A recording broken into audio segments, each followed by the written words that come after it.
How we going, everyone? Hello and welcome to the Nightmare Cabin, and welcome to day number 17 of our Judas Priest series, our countdown to Invincible Shield. And if this is your first video, what the hell have you been doing? You got to go catch up. We have been going through the entire Judas Priest back catalogue. I've been reviewing an album a day, and we've been having discussions, and we're having loads of comments back and forth telling me how wrong I am or how right I am, and oh my god, this is my favourite album, how could you say that, and oh my god, this album's terrible, how could you say that? And it's been good.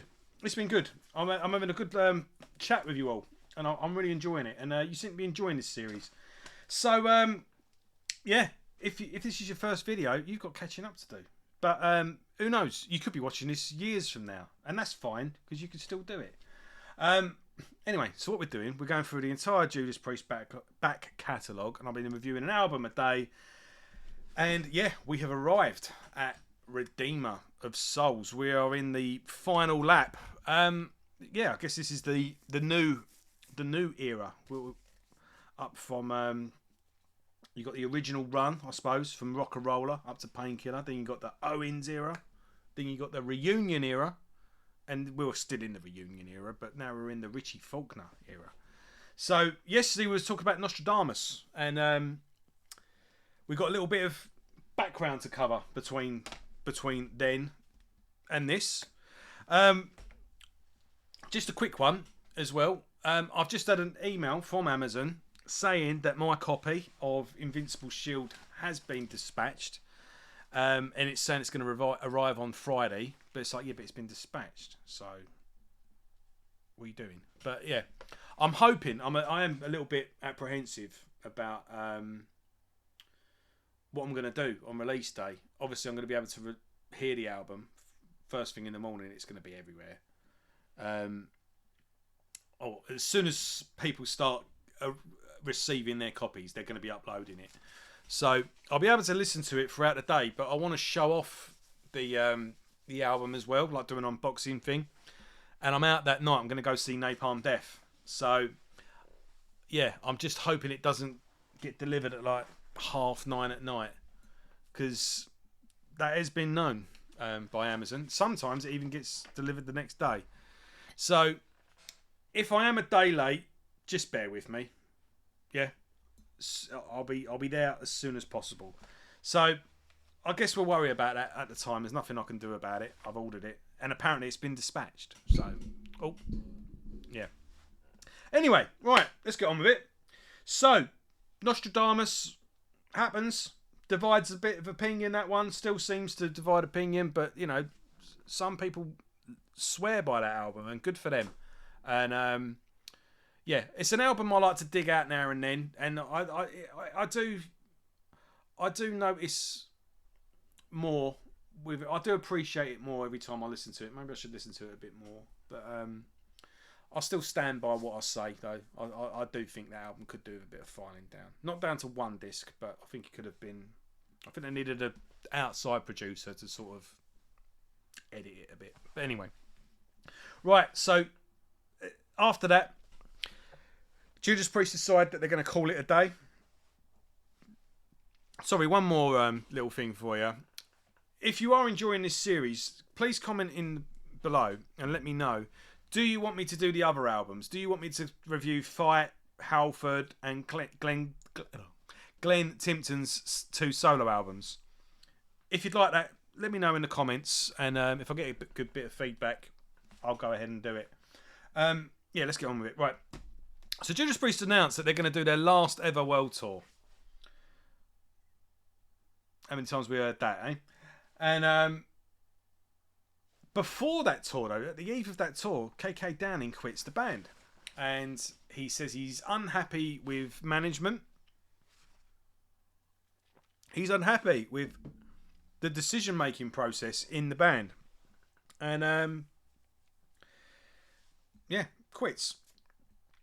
And in comes Richie Faulkner, and yeah, fate intervenes at this point. Richie Faulkner, yeah, I think I've pronounced that right. Now, Richie Faulkner was playing in Lauren Harris's band, Lauren Harris being the daughter of Steve Harris from Iron Maiden, and he's come to the band's attention and Steve Harris said that if he needed a guitarist, he would hire Richie in a second. So, if that ain't an endorsement, I don't know what is.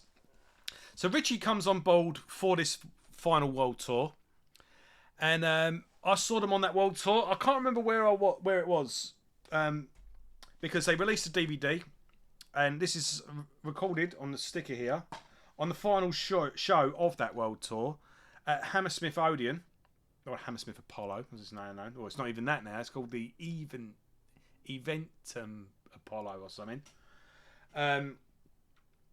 I didn't see this show though, regrettably. I'm kind of gutted I didn't go, but I did see this tour. They played a festival.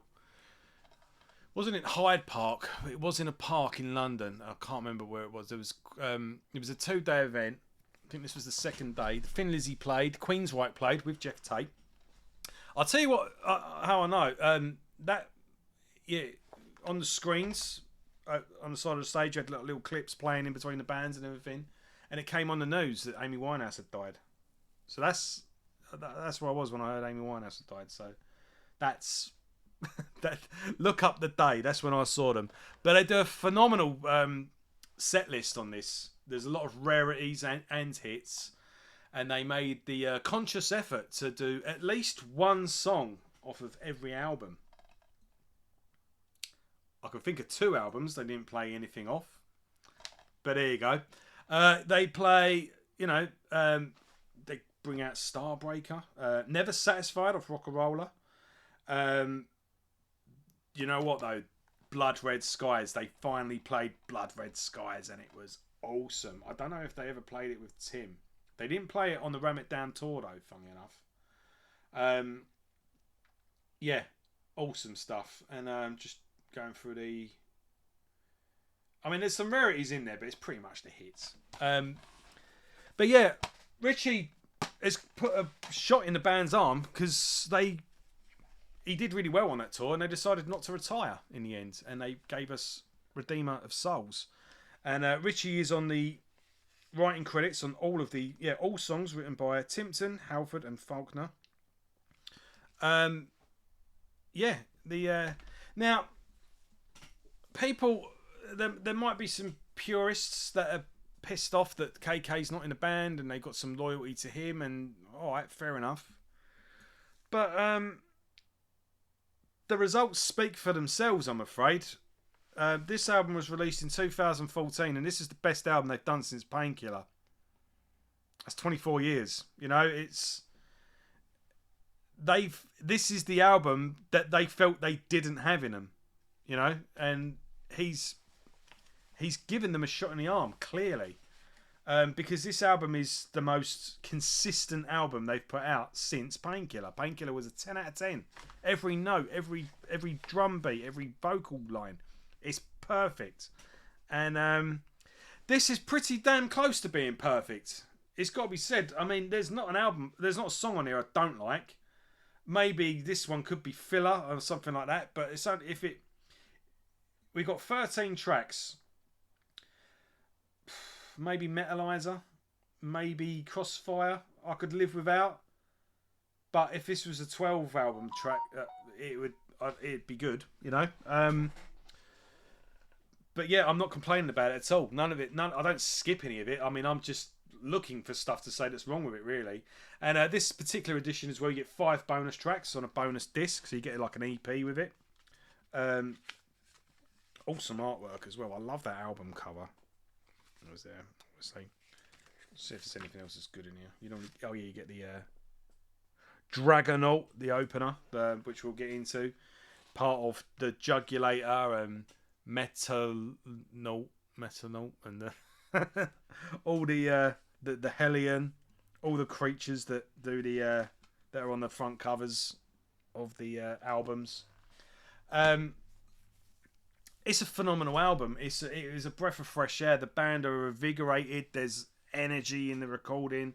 They're inspired and they're really creative. And this is a good, varied set of songs. And the fact that we've got 18 songs in total in the whole recording, the band are obviously firing from all cylinders. Rob's on fine form. His singing's phenomenal. Scott is just a monster behind the kit, but then again, he always is. Yeah, I think this is a fantastic album, and again, I've nothing but love and respect for KK Downing. But KK's Priest has been very generic. Let's be honest. Yeah, I'm happy that he's recording. I like the albums, and I'm happy to have them, and I really enjoyed seeing them live. But the fact of the matter is, especially that first album where he's been away for a while. You know, the Judas Priest carried on. They did a world tour and then did 2 albums. He should come back with an album that makes you go, fuck. What were they thinking getting rid of him? Oh my God. This blows Priest away. This is the real Priest. You know, that's what his album should have done. And it just didn't, basically, did it? Go have a look at my review of those albums if you haven't already. Like I said, they're good albums. They are good, but you know, then there's nothing compared to what's on this. And I think Richie being an outside influence has definitely had an effect on the band. You know, he's writing a Judas Priest album. He's taken that opportunity and completely run with it. And yeah, I mean, he's the guy that saved Judas Priest. You might not like it, but it's true. That's all there is to it. So yeah. Let's get into the album. Dragonaut, good album opener. Good, chunky, fast. It's just a good slice of heavy metal with a great chorus. Dragonaut. I mean, it took me a while to get my tongue around that one. But, yeah, no, good album opener. It's what you come to expect. More in the vein of, say, something like Rapid Fire than, like, say, Painkiller or Free Will Burning. But it's good. Redeemer of Souls, the title track, is a good mid-paced chugger.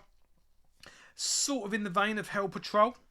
Not ripping it off, but it's good. So we open up with a nice 1-2 punch and the ground is settled. Then we get the first epic of the album, and that's Holes of Valhalla. And, excuse me, a new classic. The band were going to give up, and now we've got a song that's going to be in the set list forever. It's got a fantastic... I love that introduction, how it just fades in. And that, yeah. And yeah, kicks it. You know, and Valhalla, and all the Vikings, all the LARPers in the audience raise their glasses to it. They love it. And yeah, it's a great song. And obviously it's going to do well in all the Scandinavian countries and that. So every festival they play, they're going to love it. Sword of Damocles has got a awesome riff going for it. It kicks in, it opens up with this, and then kicks in with these pummeling drums and that awesome riff. No, I've got that song wrong, but it kicks in, and then it just kicks in with this beautiful, and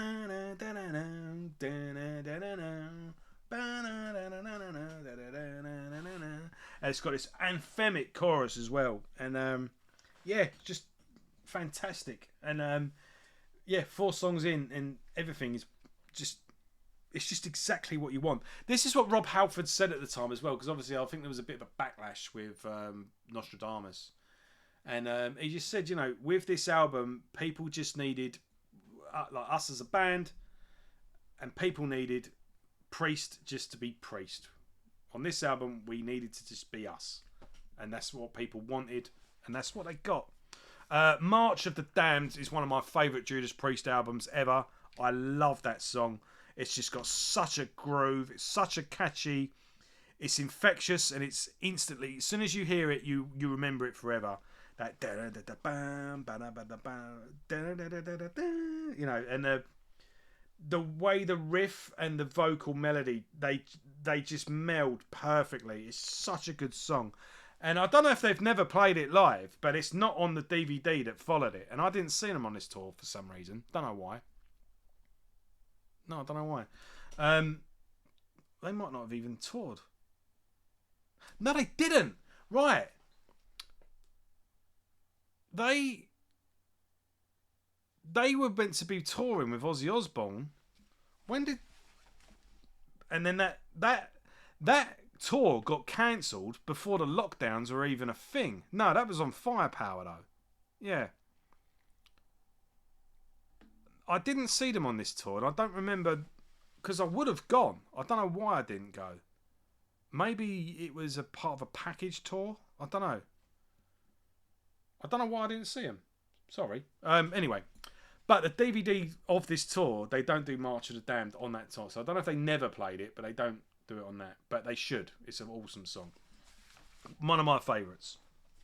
Down in Flames, another opening with this twin lead. That's the thing I was singing a minute ago. You know. And that happens a couple of times on this album. It just kind of opens with this cool like Van Halen-y kind of riff. But yeah, awesome. And then yeah, kicks into that going down in flames, going down in glory. And yeah, it's just a good rip-roaring motorcycle riding slice of heavy metal that we love Priest for. Then what we got next, Metalizer, kicks things off nicely as well. And if I got Down in Flames, then we've got To Hull and Back. The nice mellow moody intro, which kicks into like a ding on the bass, and then so you got this nice little then the drums kicking, and he's just got this nice bass sort of you know, like Manowar would do. And then the guitars kick in, so it just builds up nice and mellow with a bass chugging. Then you've got a nice sort of chuggy groove with the drums, and then yeah, it builds up to this nice anthemic chorus of the out of the fire into the black, out of the thingy bob, we've been to Hull and back. And yeah, it's all about their journey to Hull and the day they spent there, and they came back all in one day. It's crazy. Cold Blooded, awesome opening riff as well on that one. There's a good couple of them. Metalizer kicks things off nicely as well. Secrets of the Dead is a slower, kind of doomy song, but a great main riff with I say an awesome solo. The solos on this album are absolutely blazing by both Glenn and Richie. And then we get Battle Cry, which chugs along nicely as well. Good main melody on that one. And then we got the closer, beginning of the end. Beautiful song, beautiful melodic song. Just clean guitars, nice and mellow. Just Rob carrying the song. Just his fantastic vocals, just with nice guitar. Much in the vein of Angel, or the fantastic Turn On Your Light, which was the bonus track on the reissue of Defenders of the Faith. This I mean, I love Priest and all they do, but I really do like these moments when it is just Rob on his own singing. Just a beautiful melodic, could be melancholic, could just be just a nice song. Sometimes it's nice just to hear something nice. And it is rare in Priest, but I like that it's rare, because if they did like one every album, it would get a bit overkill, or a bit, oh, here we go again, here comes the ballad or whatever. So I like that I don't get them very often, because they're more special when they do happen. Excuse me, this beer's bloody gassier than it looks. But yeah, it's a real beautiful song. It kicks in a bit in the end. You get a bit of guitar and a bit of drums towards the end, but it's not like this big exploding thing into life like it does with Angel. But I do really like those songs, and I do think that's, you know, really, it's really nice to hear Rob sing like that, and I think he really shines in those songs. Obviously, we love him when he's screaming the higher pitched and all the rest of it. But yeah, nice way to end a really, really good album. And like I say, it's 30 songs. Then we get the 5 tracks as well. Snakebite's pretty good. It's got a bit of a Saxon feel to it. It's got a nice, just basic heavy metal. Well, not basic, but you know what I mean. A good track. Think Saxon. Think a little bit of Sabbath as well. Tears of Blood, Creatures, Bring It On, and Never Forget are all really good as well. I can see why they wouldn't have fit in this run of the album, but I'm glad that they released them with this like bonus EP thing, and it is worth getting this edition of the album if you've not got it already. Go on Discogs or eBay, or maybe Amazon will have a second-hand one somewhere.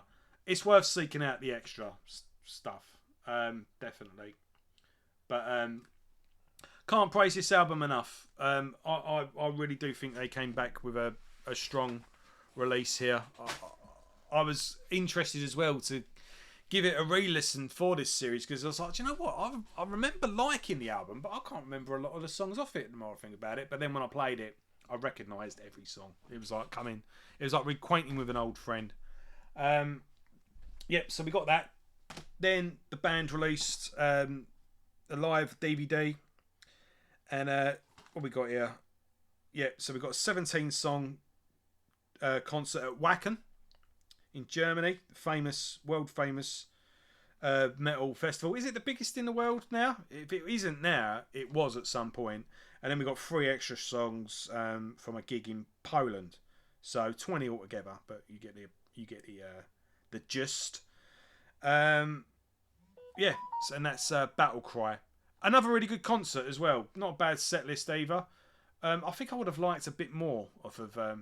But then again, this is a festival, so they might have tailored it to be a bit more to appeal to everyone rather than just the fans. So they might not have played as much on from the new album. But when it comes to Painkiller, second from last track of this set is Painkiller, and when it gets to towards the end, Rob is on his knees, just giving it, and then at the end, he is literally just like on the floor, like just every last bit of air out of his lungs to hit those notes, and it's fucking amazing. Like at his age, at your age, yeah, he's still knocking it out. I mean, it's not perfect, obviously, but how could it possibly be perfect? But and who cares? Even if he gets halfway there, at his age. It's amazing that he's able to do that. And I love Rob Halford. I love him with all the fibre of my being. And I'm really enjoying watching interviews with him at the moment because he's just so cosy, isn't he? You know, he's all like, you know, I love Kit Kats, cups of tea and heavy metal. That was my terrible Birmingham accent now. Everyone's going to hate me. But yeah, I've got one on my watch later list actually. I think it's the Q&A as well. They've done a live event. I'm sure I saw that. I'll press watch later. But I've got another interview as well. I've got a couple to watch, so I'm going to try and knock them out before the new album. But anyway, I'm rambling. This album's awesome, and yeah, give it another try or give it a go. If you're new to Judas Priest, you know what? This is just a good place to start as any. Just go to Painkiller and British Steel and all the rest of it though, but you know, it matches. It stands up next to it. So yeah, no doubt. You know, everyone's got different opinions, and everyone likes different areas of the band, and people who hate certain albums insist on clicking on videos about albums that they hate and then telling me how much they hate them. It's like, well, you didn't have to watch the video, but yeah. Anyway. Yeah, and like I say, sorry if you're pissed off about KK Downing, but he made his choice. He should have fought his ground, basically, shouldn't he? Just like Rob should have fought his ground when he left, because he gave it the whole, I didn't really want to leave. I just left, and no one begged me to stay. And that's basically what KK's saying now. And I only wanted to leave because I didn't want to do that last tour. Well, tough shit, basically. And yeah, sorry guys, but I'll stand by it. This is the best album they did since Painkiller. End of. So, anyway, I'll see you all tomorrow, and we're going to talk about Firepower. So, be there or be square. See you tomorrow. I'm going to finish this beer now. Ta-da!